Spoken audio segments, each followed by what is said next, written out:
Thursday marks 1 year since a gunman walked into the Natalie Building at St. Francis Hospital and killed 4. I spoke with St. Francis CEO Dr. Cliff Robertson about that day and what it was like to walk the crime scene once Tulsa police were gone and the year that's followed. Whether it was a school, a nightclub, or even a neighborhood grocery store, over the years, images from inside mass shooting crime scenes have always leaked out. But when it comes to the St. Francis shooting, only a few have actually seen the crime scene. I was able, and I made a point, I wanted to go see it. St. Francis CEO Dr. Cliff Robertson is just a few of the exceptions.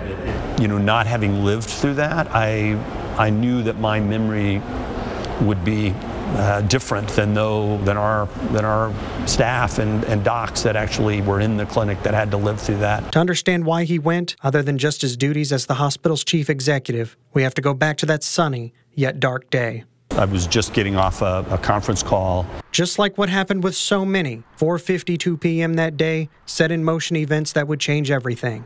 Within a couple of minutes, maybe, you started to hear sirens, and that was when I realized that this is different. Ignoring the lockdown, Robertson rushed to the Natalie Building to see if he could help, only to be stopped on the first floor lobby by security staff. One of the memories that's just burned in my brain is looking out the window and just seeing what looked like 100 police cars around the front of the Natalie, and it was just overwhelming, the realization of how our first responders, how the community responded.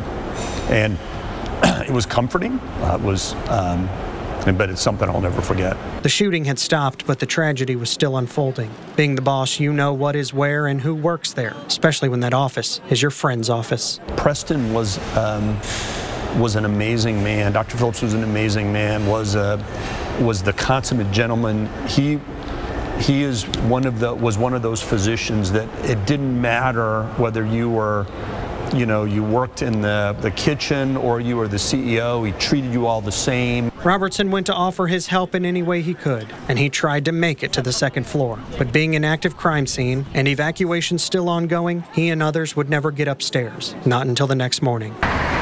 With the cops gone and the danger eliminated, Dr. Robertson and a handful of others stepped onto the second floor. Could see all of the damage, could see where the victims had been. And my intention initially was to just was to have that image in my brain so that I would never forget.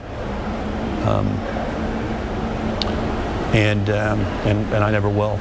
To this day, Robertson doesn't know if he was seeking closure or answers, but he's at peace with seeing what he saw and says it helped him understand. I don't know that walking through the site brought closure, but more just reinforced for me the horror that our folks felt and went through, because it was horrific going through it walking through the space the next morning. So that's really what it did for me. 1 year later, the day is as fresh as the loss, and Robertson says, time doesn't heal all wounds, but it certainly helps ease the sting of the pain. And so I don't know that you ever move on. I do think that over time you become, and I would assume this is the same for the families, over time it becomes a little bit easier to carry that emotion and that memory, but you never forget.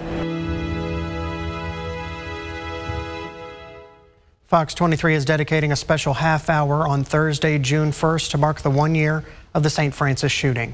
In addition to coverage of the day's events and ceremonies, we will remember the victims and speak with those at the center of the tragedy about how life has been in the year that's followed.